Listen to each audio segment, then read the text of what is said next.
할렐루야. 제가 지난주 말에 워싱턴에서 그 온마을 장로교에서 집회를 하고 왔습니다.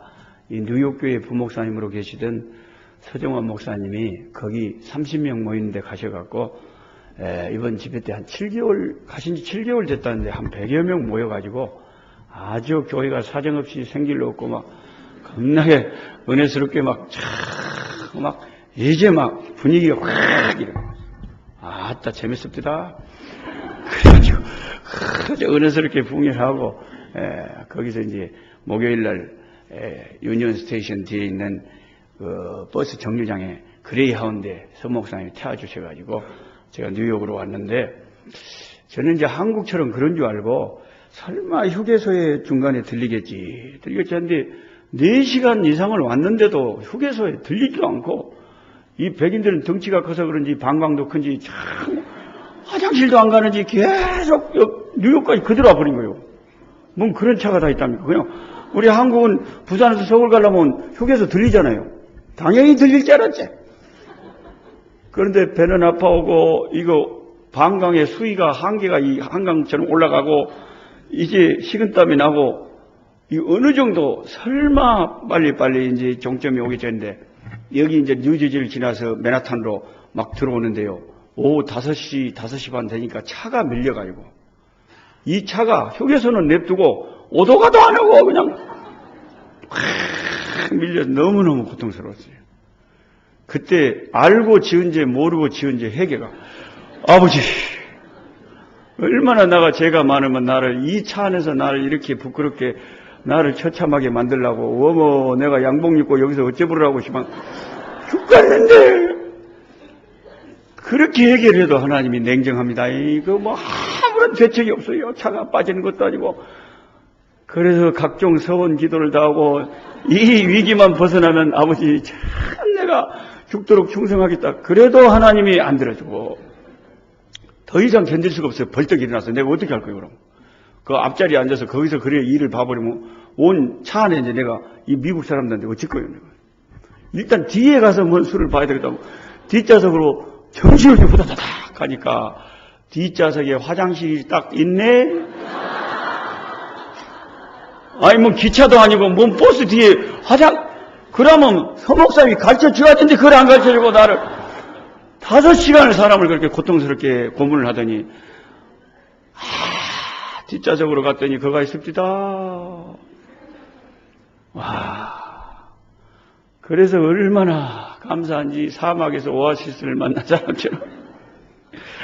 그래가지고 그 모든 소동을 마무리하고 좌석에 와서 앉았는데 이제 드디어 맨하탄의 그 빌딩들이 눈에 들어오고 왔다 이거 좋다 이런 생각이 들지. 저는 정신이. 그런데 좌석에 앉으니까 하나님 말씀이 한 구절 생각이 나요. 예수 믿는 사람은 약간 이 상황 속에서 주의 말씀이 생각나잖아요. 예. 고린도전서 10장 13절이 생각나는데 그게 뭐라고 써져 있냐면 하나님이 우리를 사랑하시고 하나님 신실하시기 때문에 하나님은 미쁘셔서 우리가 감당 못할 시험당함을 허락하지 아니하신다. 우리가 감당 못할 시험당함을 하나님이 절대 허락을 안 한대요. 그러니까 구약의 그 욥이 자식 10명 사고 나서 다 죽어버리고 사업 다 망해버리고 자기도 병들고 그랬을 때도 하나님이 판단하실 때 내 종 욥은 이 모든 고난 속에서도 절대로 신앙을 잃지 않을 것이다. 그것을 하나님이 아시고 확신하시고 그 시련을 허락을 했어요. 그런데 나중에 보니까 하나님의 생각이 맞으셨죠. 감당 못할 시험 당하면 하나님이 아예 허락을 안 합니다. 감당할 수 있는 시험만 허락하죠. 또 시험 당할 때 피할 길을 내사 우리로 감당하게 하시느니라. 시험이 있으면 감당할 길도 같이 주신다는 거예요. 배가 아프면 화장실도 같이 달려 있다는 거예요. 그걸 몰라갖고 내가 그렇게 됐는데 하나님은 항상 그렇게 하신다. 하나님은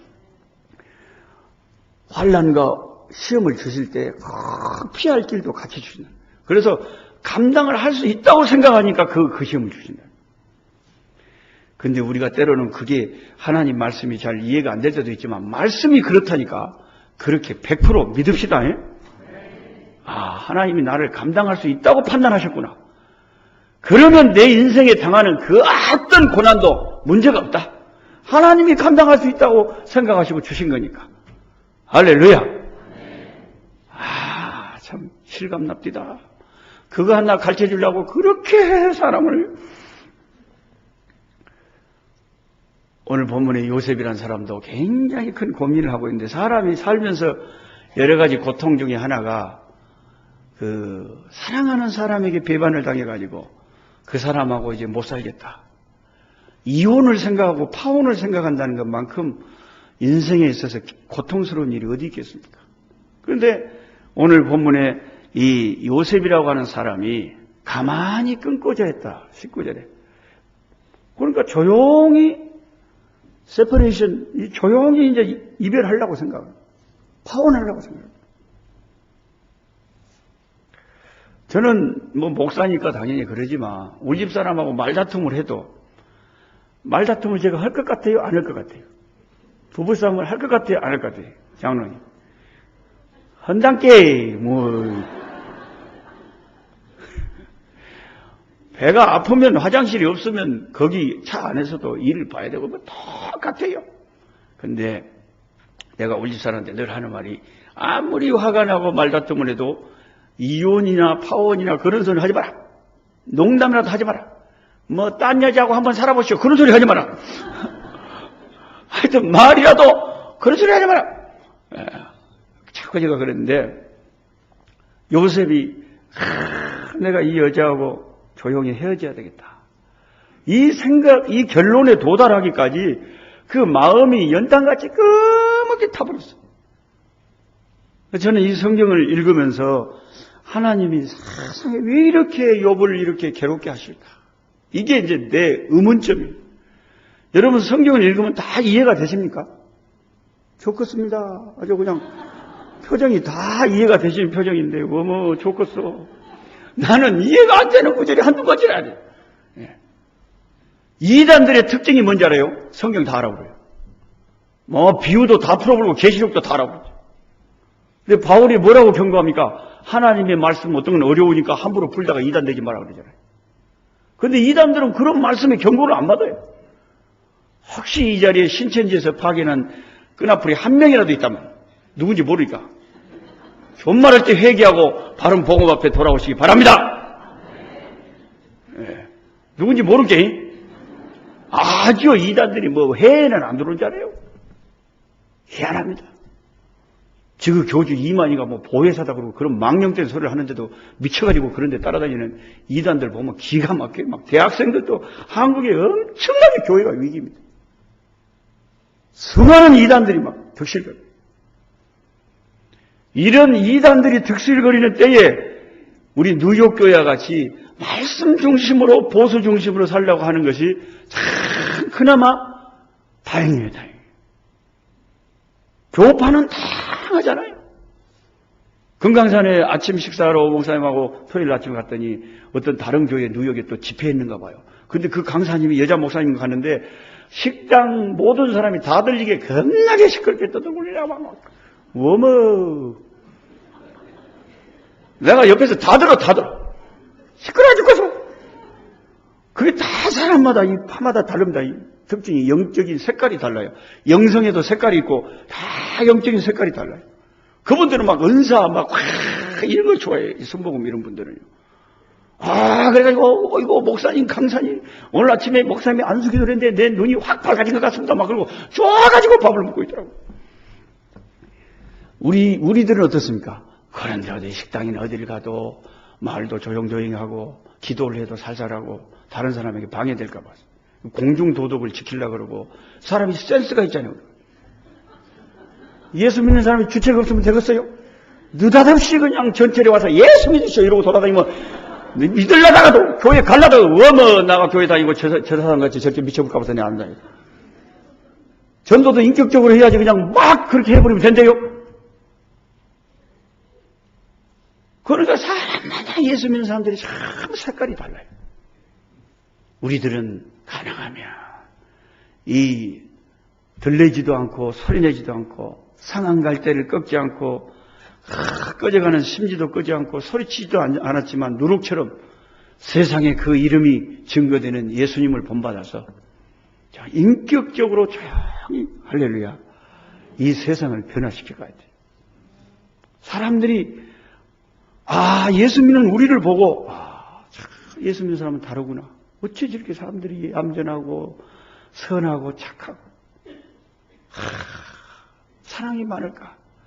그 우리들의 모습을 보고 사람들이 빛을 보고 어둠에 있는 사람들이 나오는 것처럼 그렇게 해야죠. 믿는 사람들이 안 믿는 사람보다 더 몰상식하고 휴채걷고 이래 보면 안 됩니다. 알아서 하지요.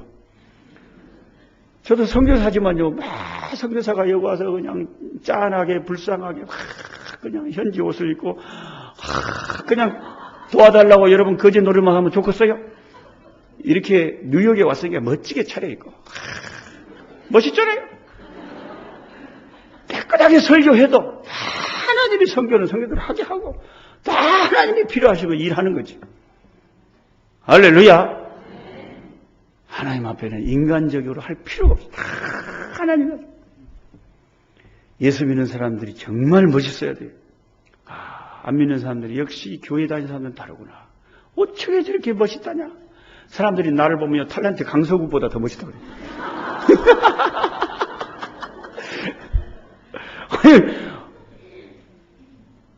하나님 앞에서 예수 믿는 사람들이 하루를 살아도 기뻐하고 당당하게 할렐루야 감사하면서 아멘. 그런데 제가 이 성경 구절을 읽으면서 우리는 자연스럽게 믿잖아요. 하나님, 나는 이 성경 구절이 이해가 안 됩니다. 나는 하나님이 이해가 안 됩니다. 왜 하나님이 요셉에게 이렇게 괴로움을 주십니까? 아무 이유도 없이. 처음에 마리아에게 가브리엘 천사를 보내서 지극히 높으신 이의 능력이 너에게 임하고 하나님의 권능이 너에게 임해서 처녀인 너에게 하나님의 아들이 잉태돼가지고 임신을 하게 될 것이다. 그런데 네가 아들을 낳을 것인데 이름을 예수라 하라. 처음에 마리아에게 천사를 보내실 때 하나님이 왜 요셉에게는 같이 동시간에 안 보냈냐? 하나님이 천사의 수가 모자라서 안 보냈대요. 왜냐하면 여자도 자기 신체 이상이 생기니까 알아야 되지만 그 남편도 알아야 되죠. 자기 아내한테 무슨 일이 생기면 당연히 남자가 알아야 되죠. 그래야 오해를 안 하죠. 안 그래요? 그런데 하나님은 이상하게도 마리아에게만 그것을 미리 가르쳐주고 동의를 받으셨고 요셉에게는 동의도 안 받았고 알려주지도 않았어요. 그걸 처음부터 요셉이 알았으면 못 하려고 그냥 이혼하려고 생각을 하겠어요. 하나님 말씀하신 대로 되는구나 그러죠. 근데 그냥 크게 속 타고 그렇게 고통스럽게 파혼을 생각할 때까지 결론을 이룰 그 고난을, 그 아픔을 당한 것이 이유가 뭐냐? 하나님이 처음부터 안 가르쳐줘 그러고 그런다니까요.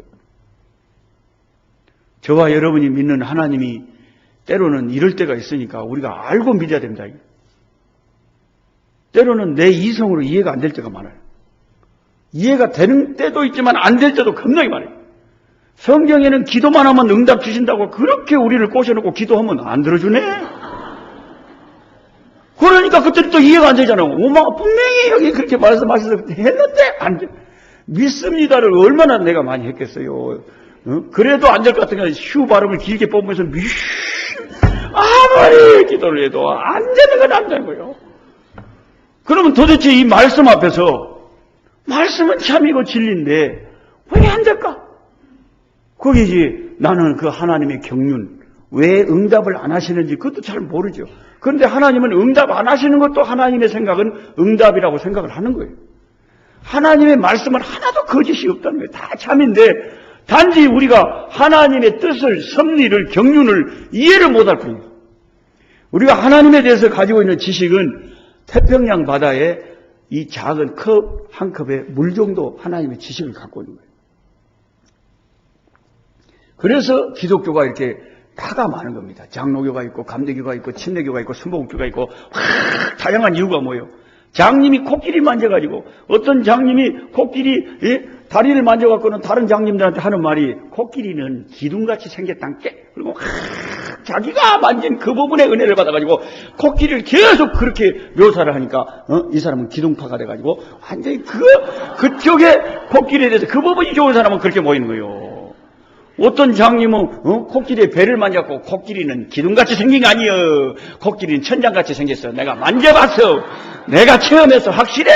그리고 그쪽을 좋아하는 사람은 또 천장파가 돼가지고 또 이게 장로교 안에서만 한국에 150개의 파가 있어요. 예? 저는 고심파고요. 이 교회는 순장파입니다. 장로교. 된장파가 아니기 다행이에요. 그런 파가 150개가 있다니까요. 그걸 왜 그러겠어요? 다 자기 나름대로 성경을 보니까 이렇게 믿는 것이 잘 믿는 거다. 하나님에 대해서 자기가 받은 어떤 영적인 그 색깔이 맞는 사람끼리 그렇게 모여서 이렇게 믿어야 돼, 저렇게 믿어야 돼. 이래가지고 교파가 이렇게 많아진 거예요.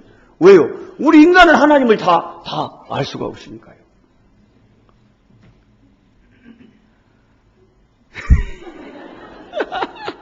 몰라요. 나중에 된장파가 생길지. 그건 모르겠는데 아직까지는 아직. 그 우리 고신파 안에서도 뭐 고려파니 뭐 고려 개혁파니 또 보면 다 있어요. 웜에 그런 게 150개가 되게. 그래 인간은 어쩔 수 없어요. 사고에 이게 다 좁아가지고 내가 받은 은혜만 이게 최고인 줄 알기 때문에 그렇게 모여서 이렇게 믿지만 하나님 앞에 가보면 무슨 파가 있겠어요. 다 한 분 하나님이지. 아멘 좀 시원하게 하시오.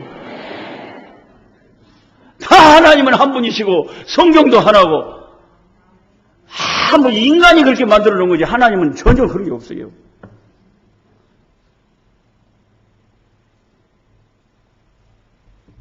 그런데 이 성경을 읽으면서 제가 이해가 안 돼가지고 그 레소토 산속에서 2달 동안 전도하면서 그 주석이 있습니까? 뭐가 있습니까? 또 주석을 봐도 이런 거 잘 설명을 안 해놨어요. 하나님 앞에 기도했어요. 성령이 나 좀 가르쳐주세요. 내 마음이 이해가 되도록 하나님 나 마음 좀 설득해 보세요. 나는 이해가 안 됩니다. 왜 요셉이 처음부터 안 가르쳤고 사람을 이렇게 속을 꺼먹게 태워버렸습니까? 사람이 이혼의 결정에 이르기까지 얼마나 잠을 못 자고 밥을 못 먹고 괴로웠겠습니까?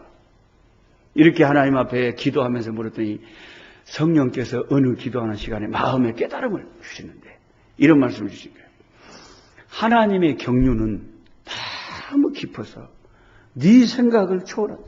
그러니까 하늘이 땅에서 높은 같이 하나님의 섭리는 너무 깊다는 거죠. 우선 네가 이해할 수 있을 정도 내가 많은 건 안 가르쳐 한 2가지를 이유를 말해줘요. 첫째로 하나님은 요셉에게 처음부터 안 가르친 이유가 요셉의 믿음이 의로운 믿음을 가진 자였다는 것을 세상에 나타내고 싶어서 그래서 하나님이 처음부터 안 가르쳐 줬다는 거예요. 이게 무슨 말이냐면요.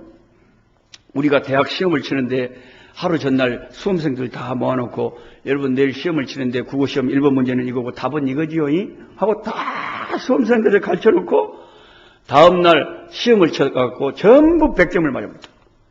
그럼 그 시험이 의미가 있습니까 없습니까? 누가 실력이 있는지 없는지 아무도 알 수가 없어요. 왜 답을 가르쳐줘야 모릅니다. 시험은요 답을 안 가르쳐줘야 됩니다. 그래야 제대로 실력이 나타나는 거예요. 그 시험 문제 앞에 어떻게 답을 쓰느냐에 따라서 이 사람의 실력이 나타나는 거예요.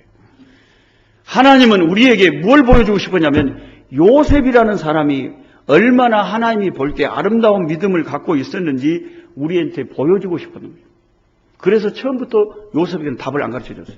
그리고 너무 이해할 수 없는 기가 막히는 상황에 자기가 그토록 믿었고 사랑했던 사람이 배신을 해서 자기는 손도 안 댔는데 배가 불러오고 이런 기가 막힌 이 현실 앞에서 그가 어떻게 반응하는가 행동하는가 어떤 믿음인가를 우리에게 보라고 딱 그대로 드러내셨는데 요셉이 무슨 행동을 하냐면 요셉은 의로운 사람이라 가만히 이 일을 드러내지 않고 끊고자 했다 이렇게 기록이 되어 있습니다. 이게 기가 막힌 신앙이라는 거죠. 여러분 우리 교회 안에서요 내 마음에 안 들고 기가 막힌 일이 생기면 우리 인간은요 가만히 있지를 못합니다. 어지간한 믿음이 아니면 이걸 그냥 온 사람들을 붙잡고 이럴 수가 있어 하고 울고 불고 난리를 쳐버려야 좀 속이라도 시원하지 이걸 어떻게 아무 말도 안 하고 혼자 그 모든 배신의 아픔을 다 간직한 채 조용히 끝냅니까? 이거는 보통 믿음이 아니에요. 의로운 믿음이 아니면 불가능해요. 우리는 조금만 섭섭하고 억울해도 그냥 와마 축하돼! 하고 난리를 치잖아요. 근데 요셉이라고 하는 사람은 그런 기가 막힌 인생에 이해할 수 없는 그 배신의 아픔, 그 배신의 상처를 혼자 고스란히 다 안고 상대방에게 전혀 보복하지 않고 조용히 끝냈다는 그런 결론에 이르렀다는 그 사람의 믿음이 그런 믿음이었다는 하나님이 사람을 쓰실 때 아무나 쓰는 게 아닙니다. 하나님은 그만한 믿음을 가지기 때문에 그를 쓰시는 겁니다. 나는 하나님 앞에 준비되지도 않으면서 하나님이 왜 나를 안 쓰실까 생각할 수 있지만요. 하나님은 꼭 시험을 쳐가지고 합격하면 쓰는 걸 좋아합니다. 하나님이 사랑하는 사람일수록 느닷없이 시험을 칩니다. 하나님의 시험 그 창세기 22장에 보면요. 하나님이 아브라함한테 느닷없이 어느 날 아침에 네 그 10대 청소년 그 하나밖에 없는 아들 독자 이삭을 불에 태워가지고 번제로 나한테 산 위에서 바쳐라. 어마어마한 어려운 시험 문제가 느닷없이 하나님 앞에 아브라함에게 닥쳤습니다. 그런데 아브라함은 그 하나님이 하시는 그 말씀 앞에 도저히 이해할 수가 없잖아요. 하나님이 바다의 모래와 같이 하늘의 별과 같이 자식 준다고 그렇게 꼬셔놓고 그것도 25년 이상을 그렇게 사람을 애간장을 먹이다가 딱 한나 100살 때 줘놓고는 이제 10대로 잘 자라고 있는데 그걸 또 바치라네. 이런 하나님이 이해가 됩니까? 여러분 표정은 글든가 말든가 냅둬보시고 빨리 마칩시다. 그런 거 같은데 나는 이해가 안 됩니다. 나는 이해가 안 돼. 어떻게 하나요? 그럴 수가 있어요. 말씀은 기가 막히게 약속을 많이 하는데 실제 현실은 오네? 그 말씀에 반대되게 자꾸 나타나는 거예요. 그런 약속 안 받은 사람, 네 후손이 바다에 모래같이 되리라 그런 말 안 받은 사람은 애기 많이 낳고 잘 사는데 아브라함은 100살이 되도록 애기가 없다가 다 하나 주시고 얘가 이제 이쁘게 청소년으로 커가니까 그것도 갖다 바치라니 아무 설명도 안 해주시고 그런 하나님을 저와 여러분이 믿고 있다니까요. 그러니까 얼마나 신앙생활 하다가 깝깝할 때가 많겠어요. 믿음이 아니면 도저히 견딜 수 없는 오직 믿음으로만 인내하고 그 하나님을 우리가 섬겨야 됩니다. 하나님의 시험 문제가 떨어졌어요. 그런데 아브라함이 얼마나 믿음의 실력이 그때는 이제 많이 좋아졌는지 자기 부인한테 이야기를 안 했습니다. 왜냐하면 믿음의 실력이 부부라도 다릅니다. 부부가 같아요. 오마? 저는 우리 집 사람이 나보다 한 10배는 믿음이 좋은 것 같아요. 미안합니다. 우리 마누라를 좋다고 해서. 그러니까 나는 이렇게 돌아다니는데 우리 집 사람이 그 선교 현장을 계속 지키면서 그 에이지로 부모 있는 아이들 키우고, 오늘 아침에도 또 전화가 왔어. 여보, 이거 어떻게 할까요? 애들이 친척집에 한번 크리스마스 가고 싶다는데, 그거 여보 보내지 마. 가면 애들이 또 나쁜 것 빼요. 다 애들이 커가지고 지금 청소년이 됐잖아요. 이 애들이요, 나쁜 데 가면, 우리 집에 있어야지 안전하지. 남부 아프리카의 청소년들 단 한 명도 순교를 지키지 않고 있다고 사람들이 그래요. 그러니까 에이즈가 만연하죠. 집을 떠나면 이제 불안한 거예요. 얘들이 가서 뭔 짓을.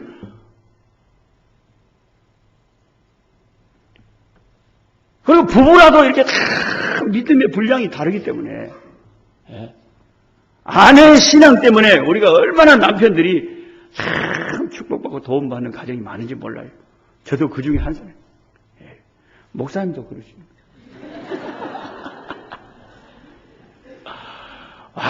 대체적으로 우리 남자들이 철이 없기를요. 철이 한 60세가 넘어야 좀 든다는데 그러면 또 노망 들어온다고 그러잖아요.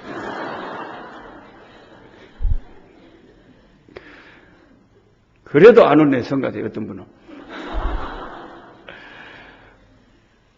그래가지고는 아브라함이 자기 아내에게 신앙이 약하다는 걸 알기 때문에 행여나 마누라가 시험 들어가지고 차라리 나를 죽이시오 하고 그냥 이 아브라함의 다리를 물고 늘어질까 봐서 아예 부인에게도 얘기 안 하고 어떨 때는 혼자서 그 말씀 앞에서 그대로 새벽까지 그냥 자기 아들 데리고 불태워 없을 이 장작 가지고 가서 모리아 산에서 아이를 번제로 드리려고 3일 길을 갔는데 저는 그 3일 길을 가면서 아브라함이 어떤 생각을 했을까 하는 게 내 나름대로 짐작이 돼요.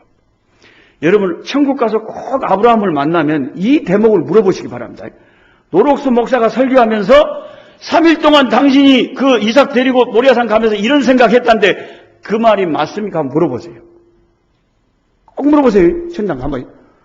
그 아브라함이 어떻게 노 목사가 그걸 알았을까? 그럴 거요. 아브라함이 무슨 생각을 했냐? 아브라함은 3일 동안 계속 밥맛도 없고 하나님이 설마 다른 말씀을 하시겠지.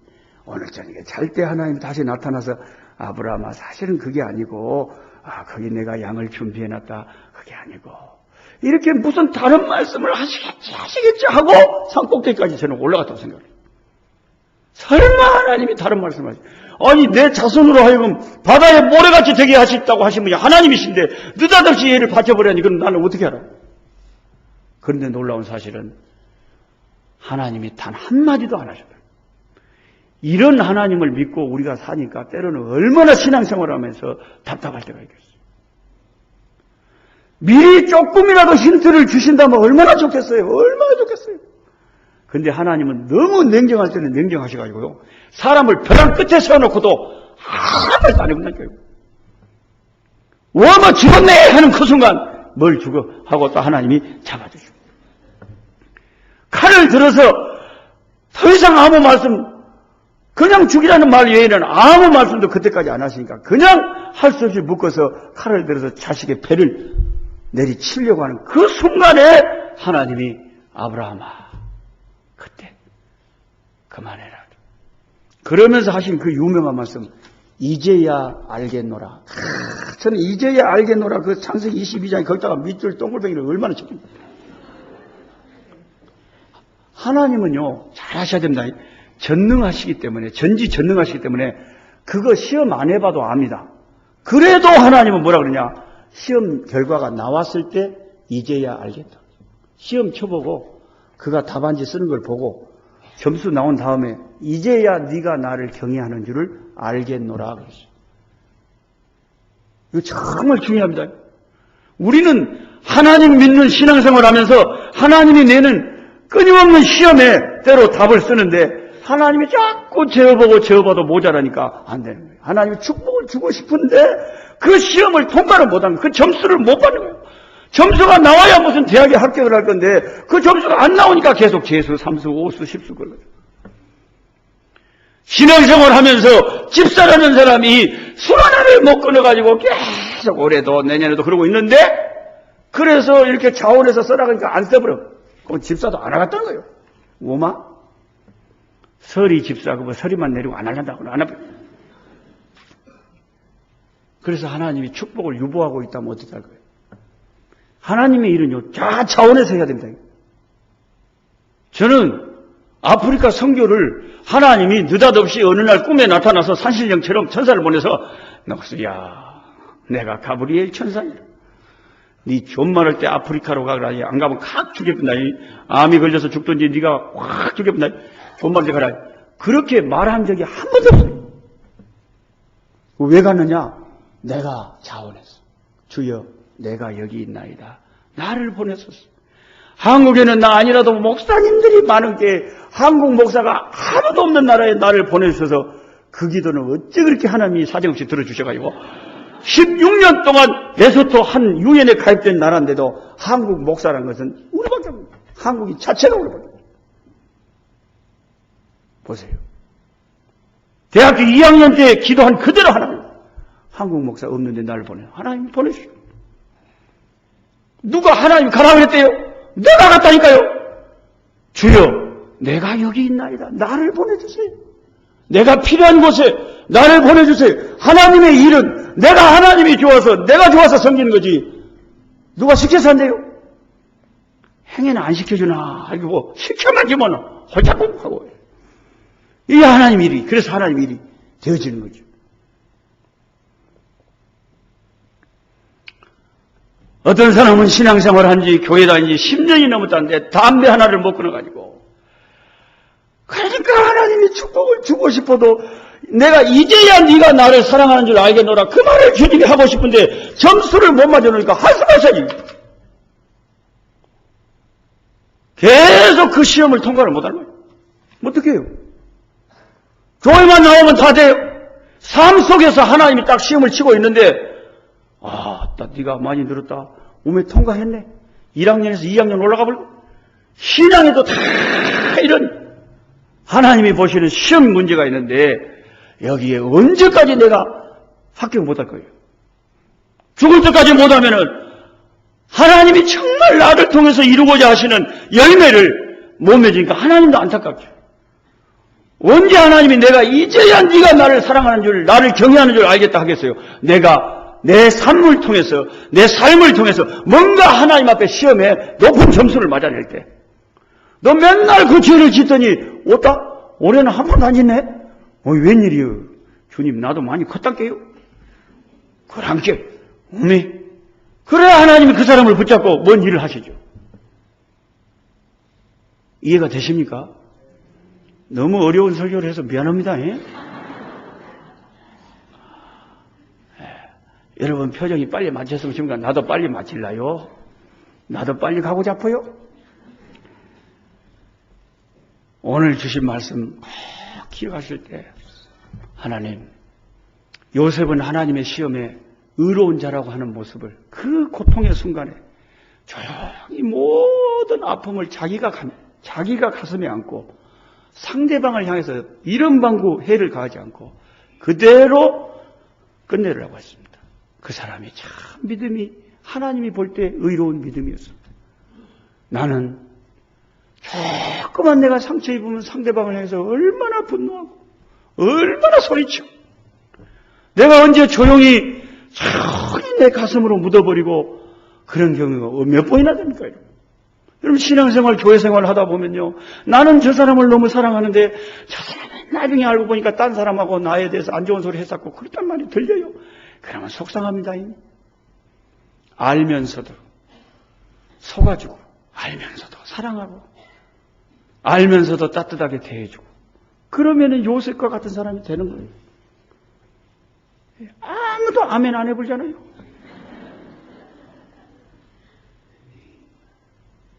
너무 은혜를 받으니까 입이 안 떨어져서 안 한 줄 압니다.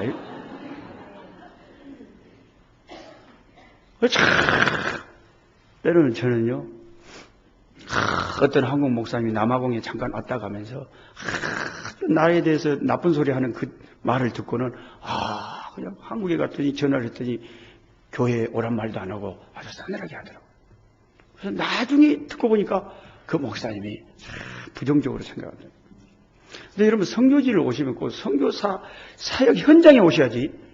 거기는 안 오고 그냥 그 나라에 가서 엉뚱한 소리 듣고 오면은요, 거기 있는 사람들도 서로 자기 이해관계에 따라서 어떤 선교사는 좋은 사람이다, 어떤 사람은 나쁜 사람, 수많은 판단이 따릅니다.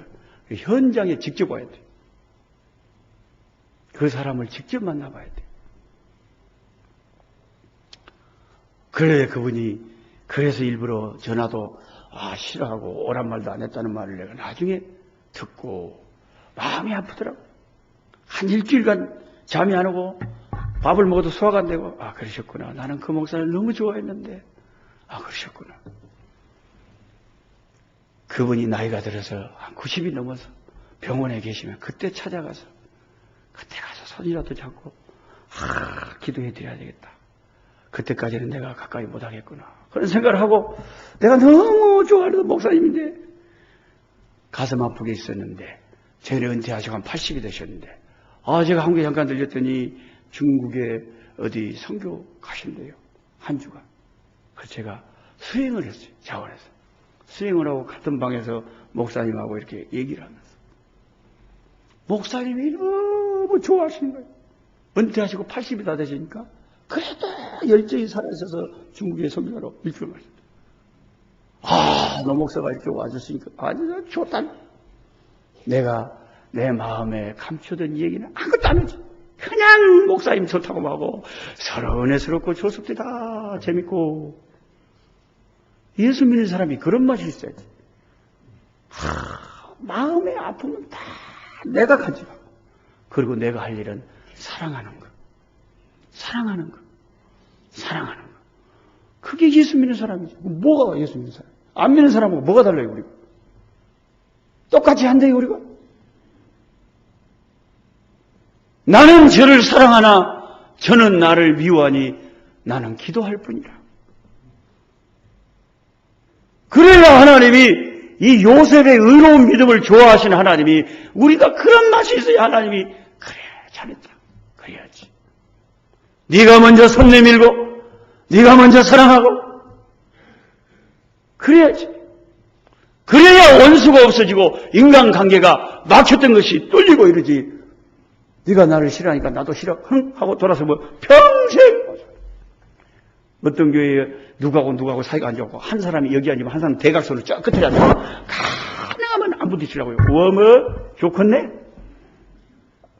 하나님은 예배할 때 먼저 불화한 일이 생각나거든 서로 화목하고 먼저 화목하는 것을 먼저 하고 마음으로 축복하고 기도하고 할렐루야.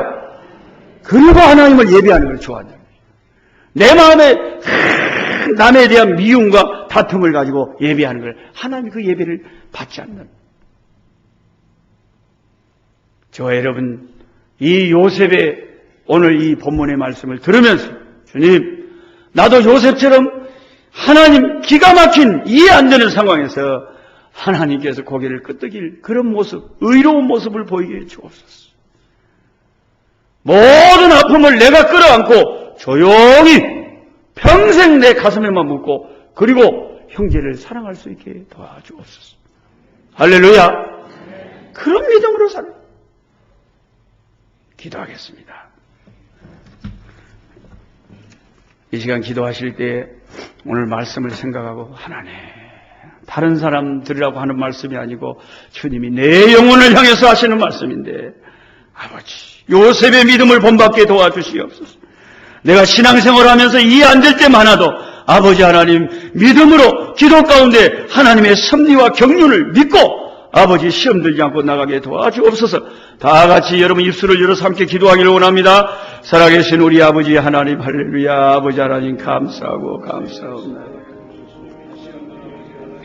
오늘 이 오전에 아버지 하나님 사랑하는 아버지 주의 백성들을 제단에 부르시고 하나님의 말씀을 우리에게 들려주셔서 감사합니다.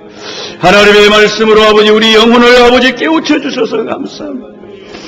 때로는 우리가 하나님을 믿으면서 참 기가 막힌 아버지 하나님의 어려운 일들을 많이 당하지만 우리 하나님 우리 아버지 하나님께서 불쌍히 여기시고 아버지 긍휼히 여기셔서 우리가 하나님이 내는 시험지에 잘 답을 써서 아버지 우리가 아름다운 모습을 보임으로 하나님이 기뻐하시고 하나님 우리를 사용하시는 역사가 아버지 나타날 수 있도록 도와주시옵시고 하나님 인도하여 주시기를 원합니다. 우리 뉴욕교회 가운데 역사하옵소서.